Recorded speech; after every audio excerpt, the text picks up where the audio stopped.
আফগানিস্তানে আইএসের বিরুদ্ধে ঝটিকা অভিযান চালাচ্ছে তালেবান।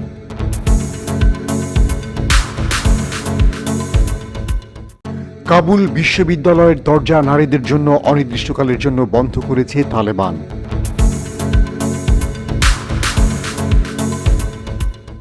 কারাবাখ নিয়ে আর্মেনিয়াকে সতর্ক করল আজারবাইজান।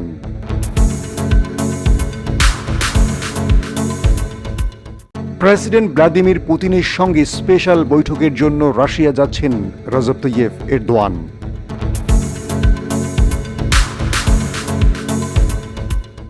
আসসালামু আলাইকুম, সবাইকে স্বাগত জানাই মাসুম মাহবুব। প্রিয় দর্শক, আজকেও থাকছে আপনাদের জন্য আন্তর্জাতিক বিশ্বের বেশ কিছু গুরুত্বপূর্ণ খবর। আশা করি পুরো ভিডিওতে আমাদের সঙ্গেই থাকবেন।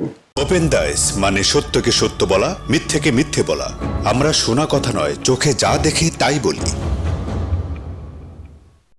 আফগানিস্তানে তালেবান ক্ষমতা গ্রহণের পর আইএসের তৎপরতা বেড়েছে। বেশ কয়েকটি হামলায় শতাধিক মানুষ প্রাণ হারিয়েছে। আফগানিস্তানের জঙ্গি গোষ্ঠী ইসলামিক স্টেটের খোরাসান শাখার উৎপাত বেড়ে যাওয়ায় বেশ তৎপর হয়ে উঠেছে তালেবান। যুক্তরাষ্ট্র সেনা প্রত্যাহার শেষ করার আগের দিন কাবুল বিমানবন্দরে আইএস শক্তিশালী আত্মঘাতী হামলা করেন। এছাড়া সম্প্রতি তালেবানের উপরও বেশ কয়েকটি হামলা চালিয়েছে আইএসের বিরুদ্ধে নড়েচড়ে বসেছে তালেবান। যে কোনোভাবে আফগানিস্তানের মাটিতে আইএসকে দমন করা হবে বলেও ঘোষণা দেয়া হয়েছে তালেবানের পক্ষ থেকে। তালেবান 20 বছরের যুদ্ধ বিধ্বস্ত আফগানিস্তানে নিরাপত্তা নিশ্চিত করার জন্য যে কোনো পদক্ষেপ গ্রহণে প্রস্তুত। আল জাজিরার খবরে বলা হয়েছে, তালেবান আইএসের প্রতি অনুগত যে কোনো শক্তিকে নির্মূল করার অঙ্গীকার ব্যক্ত করেছেন।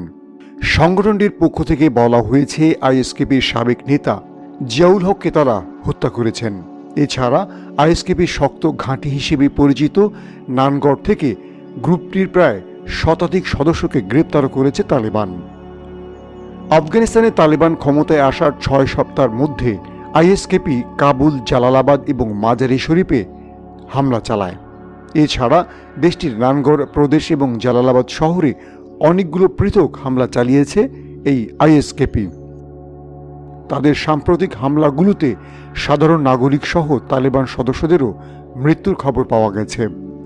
টেলিগ্রাম মেসেজে আইএসকেপি দাবি করেছে, জালালাবাদের হামলায় কমপক্ষে 35 জন তালেবান যোদ্ধা নিহত হয়েছে।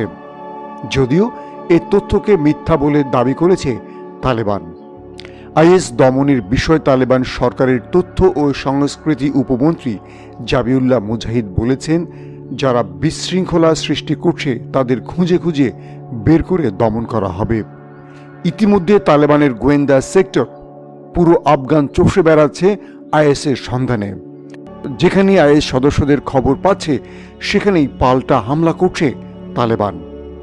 ইতিমধ্যে খোরাসান শাখা সহ আফগানিস্তানের বেশ কজন উচ্চমানের আইএস নেতাকে গ্রেপ্তার এবং হত্যা করেছে তালেবান। তালেবানের পক্ষ থেকে স্পষ্ট করে বলা হয়েছে, আফগানিস্তানের মাটিতে আইএসকে কোনোভাবে মাথা উঁচু করে দাঁড়াবার সুযোগ দেওয়া হবে না। আইএসের মতো সন্ত্রাসী সংগঠনকে আফগানিস্তানে কবর দেয়া হবে বলেও তালেবানের পক্ষ থেকে ঘোষণা করা হয়েছে। ইতিমধ্যে তালেবানের ভয়ে বেশ কিছু অঞ্চল ছেড়ে আত্মগোপনে চলে গেছে আইএস। তালেবান সরকারে বসার পর যখন দেশটির স্বীকৃতি নিয়ে তালেবান ব্যস্ত, তখন বিভিন্ন উপায়ে আইএস তালেবানকে অশান্ত করার জন্য বিভিন্ন স্থান থেকে হামলা করছে। তালেবানের ভারপ্রাপ্ত প্রধানমন্ত্রী হাসান আকুন্দ স্পষ্ট করে বলেছেন, আফগানের মাটিতে কোনো সন্ত্রাসী সংগঠনকে সুযোগ দেওয়া হবে না। তালেবানের গোয়েন্দা সেক্টরগুলো বিভিন্ন প্রদেশে গোপনে অভিযান চালাচ্ছে আইএসের বিরুদ্ধে। ইতিমধ্যে বহু আইএস সদস্য আটকা পড়েছে তালেবানের হাতে। তালেবান বলছে, যতদিন আইএস থাকবে আফগানিস্তানে ততদিন এর সাঁড়াশি অভিযান চলবে তাদের বিরুদ্ধে। এখন দেখার বিষয়, আফগানিস্তান থেকে সত্যিকার অর্থে আইএস নির্মূল হয় কিনা। তবে আইএসকে দমনে তালেবান যে আন্তরিক, সেটা বিশ্ব গণমাধ্যমে ফুটে উঠেছে।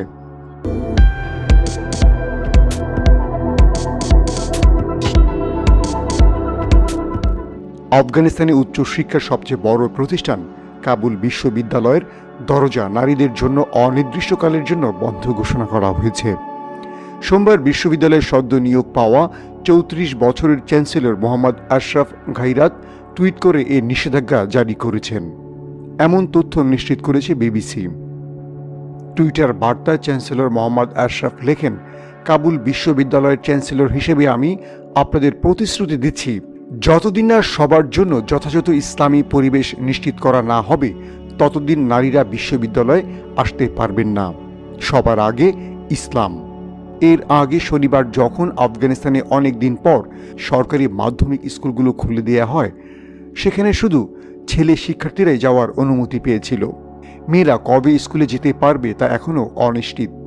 আন্তর্জাতিক মহল বারবার তালেবানের উপর চাপ প্রয়োগ করছে যে কোনো উপায়ে নারীদেরকে যেন অধিকার ফিরিয়ে দেওয়া হয়। তালেবানও বিশ্ব নেতাদের প্রতিশ্রুতি দেন যে নারীরা তাদের ক্ষমতা ফিরে পাবে। বিশ্ব নেতাদের শর্তের অন্যতম একটি ছিল নারীদের শিক্ষা যেন বন্ধ না হয়। তবে সাম্প্রতিক সময় দেখা যায় নারীরা এখনও বিদ্যালয়ে ঠিকমতো ফিরতে পারছে না। বিশ্বের দরবারে তালেবানকে স্বীকৃতির জন্য কথা বলা পাকিস্তানের প্রধানমন্ত্রী ইমরান খানও কয়েকদিন আগে স্পষ্ট করে বলেছেন, নারী শিক্ষা বন্ধ করা অনইসলামিক কাজ। পাকিস্তানের কাছ থেকে তালেবান সরকারের আনুষ্ঠানিক স্বীকৃতি যে শর্ত সাপেক্ষ তা তিনি স্পষ্ট করে বলে দেন। ইমরান খান বলেন, তালেবানকে স্বীকৃতি পেতে হলে অবশ্যই নারীদেরকে তাদের অধিকার ফিরিয়ে দিতে হবে। তুরস্ক, কাতার, পাকিস্তান, ইরান থেকে শুরু করে বেশ কিছু দেশ তালেবানকে স্বীকৃতির প্রশ্নে কয়েকটি শর্ত আরোপ করেছে। তাদের মধ্যে অন্যতম ছিল নারীদেরকে বিদ্যালয়ে ফিরতে দিতে হবে।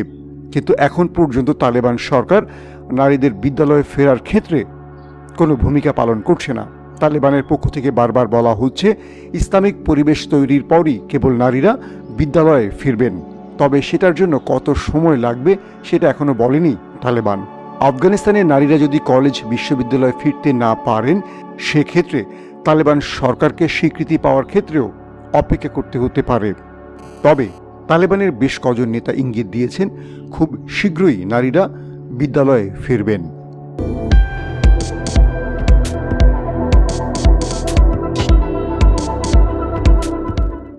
বিতর্কিত নাগোর্নো কারাবাখ অঞ্চল নিয়ে দুই প্রতিবেশী আর্মেনিয়া ও আজারবাইজানের যুদ্ধের বর্ষপূর্তিতে আবারও উত্তেজনা বেড়েছে। গত 2 বছর দুই দেশের মধ্যে চলা 44 দিনের যুদ্ধে 6,600 মানুষ প্রাণ হারায়। ফ্রান্সের একটি গণমাধ্যম জানায়, যুদ্ধের প্রথম বর্ষপূর্তিতে আজারবাইজানের প্রেসিডেন্ট ইলহাম আলিয়েভ তার প্রতিবেশী দেশ আর্মেনিয়াকে যে কোনো ধরনের সামরিক হঠকারিতার ব্যাপারে সতর্ক করে দিয়েছেন। তিনি মঙ্গলবার ফ্রান্স 24 নিউজ চ্যানেলকে দেয়া এক সাক্ষাৎকারে বলেন, আর্মেনিয়ার সঙ্গে একটি শান্তি চুক্তিতে উপনীত হতে তার সরকার সব রকম প্রচেষ্টা চালাতে প্রস্তুত রয়েছে। কিন্তু গত বছরের সংঘর্ষে নিজেদের হারানো ভূখণ্ড ফিরে পাওয়ার জন্য আর্মেনিয়া যদি কোনো ধরনের সামরিক তৎপরতা চালায়, তাহলে আজারবাইজান তাদের কঠোর জবাব দেবে। আলিয়েভ আরও বলেন, গত সপ্তাহে নিউ ইয়র্কে আর্মেনিয়া ও আজারবাইজানের পররাষ্ট্রমন্ত্রীরা যে বৈঠক করেছেন তাকে আদর্শ হিসেবে গ্রহণ করে দুই দেশের মধ্যে এ ধরনের আরও আলোচনা অনুষ্ঠিত হতে পারে। আজারবাইজানের প্রেসিডেন্ট বলেন, নাগোর্নো কারাবাখ নিয়ে দুই দেশের মধ্যে সাংঘর্ষিক অবস্থান চিরতরে সমাধান হয়ে গেছে। কাজেই এই বিষয়ে আগের উত্তেজনাকর পরিস্থিতিতে ফিরে যাওয়া ঠিক হবে না। ইলহাম আলিয়েভ বলেন, যখন আর্মেনিয়া জাতীয় নিরাপত্তা উপদেষ্টা আরমান গ্রেগরিয়ান সম্প্রতি বলেছিলেন এখনও আজারবাইজানের সঙ্গে তার দেশের কারাবাখ সংকটের সমাধান হয়নি, তখন দুদেশের মধ্যে আবারও উত্তেজনা বাড়ার আশঙ্কা থাকতে পারে। নাগোর্নো কারাবাখের হাতছাড়া হয়ে যাওয়া ভূখণ্ড পুনরুদ্ধারের জন্য আর্মেনিয়া আবার হামলা চালাতে পারে বলে বাকু আশঙ্কা করছে। 2020 সালের সেপ্টেম্বরে নাগোর্নো কারাবাখ নিয়ে আর্মেনিয়া ও আজারবাইজানের মধ্যে 6 সপ্তাহব্যাপী যুদ্ধ চলে। পরে তুরস্ক এবং রাশিয়ার মধ্যস্থতায় দেশ দুটি শান্তি চুক্তিতে উপনীত হয়।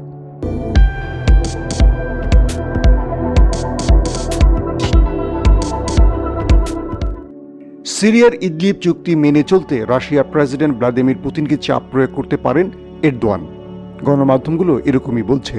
তুরস্কের ডেইলি সাভার খবরে বলা হয়েছে, তুরস্কের প্রেসিডেন্ট রজব তাইয়েপ এরদোয়ান আঞ্চলিক ও আন্তর্জাতিক বিভিন্ন বিষয় আলোচনা করতে বুধবার রাশিয়া যাচ্ছেন। প্রেসিডেন্ট পুতিনের সঙ্গে তিনি সিরিয়ার ইদলিব নিয়েও কথা বলবেন। আশা করা হচ্ছে প্রেসিডেন্ট এরদোয়ান পুতিনকে চুক্তি মেনে চলতে চাপ প্রয়োগ করতে সমর্থ হবেন। সম্প্রতি উত্তর সিরিয়া এক বিমান হামলায় তুরস্কপন্থী 11 যোদ্ধা নিহত হন। যুদ্ধ পর্যবেক্ষণ সংস্থা Syrian observatory for human rights জানায়, উত্তর সিরিয়ার আফরিন শহরের বাইরে একটি স্কুলে তুর্কি সমর্থিত বিদ্রোহী গোষ্ঠী আল হামজে ডিভিশন সামরিক ঘাঁটি হিসেবে ব্যবহার করত। এই অঞ্চলটি 2018 সালের পর থেকে তুরস্ক ও সিরিয়ার আসাদ বিরোধীদের নিয়ন্ত্রণে রয়েছে। রোববার রাশিয়া এ অঞ্চলে বিমান হামলা করলে 13 জন যোদ্ধা নিহত হয়, এছাড়া আরও 13 জন গুরুতর আহত হয়। যুদ্ধ পর্যবেক্ষণ সংস্থার প্রধান রামি আব্দুর রহমান বলেন, তুরস্ক নিয়ন্ত্রিত এ এলাকাতে এ ধরনের ঘটনা খুবই বিরল। ডেইলি সাভার খবরে আরও বলা হয়েছে, পুতিনের সঙ্গে আলোচনায় এরদোয়ান এই বিষয়টি তুলে ধরবেন। এছাড়া দুই বিশ্ব নেতা দ্বিপাক্ষিক বিভিন্ন বিষয় ছাড়াও আঞ্চলিক ও আন্তর্জাতিক, বিশেষ করে ককেশাস, লিবিয়া ও আফগানিস্তান পরিস্থিতি নিয়েও আলোচনা করবেন। 1 বছরেরও বেশি সময় পর তুরস্কের প্রেসিডেন্ট এরদোয়ান ও রাশিয়ার প্রেসিডেন্ট ভ্লাদিমির পুতিন সশরীরে আবারও সাক্ষাৎ করতে যাচ্ছেন। এরদোয়ান ও পুতিন কিছু ক্ষেত্রে মিত্র হলেও সিরিয়ার ক্ষেত্রে তারা দুজনই প্রতিপক্ষ। সিরিয়ার প্রেসিডেন্ট বাশার আল আসাদকে সমর্থন দিচ্ছে রাশিয়া এবং ইরান, আর আসাদ বিরোধীদেরকে সমর্থন দিচ্ছে তুরস্ক। তবে সিরিয়া, রাশিয়া ও তুরস্ক পরস্পর বিরোধী গ্রুপকে সমর্থন দিলেও সিরিয়ার উত্তরে এ দুই দেশের মধ্যস্থতায় অনেক যুদ্ধবিরতি চুক্তি সম্পন্ন হয়েছে। এর মধ্যে 2018 সালের ইদলিবের যুদ্ধবিরতিও রয়েছে।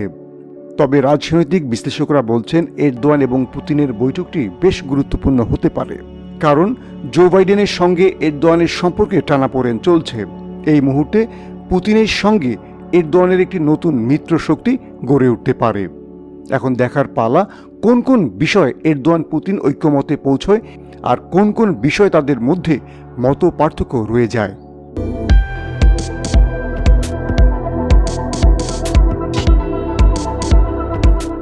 প্রিয় দর্শক, ওপেন দাইস চায় সত্য সংবাদ এবং তথ্য নির্ভর সংবাদ আপনাদের কাছে পৌঁছে দিতে। আশা করব সবসময় ওপেন দাইসের সাথেই থাকবেন। প্রত্যেকে ভালো থাকবেন। আল্লাহ হাফেজ।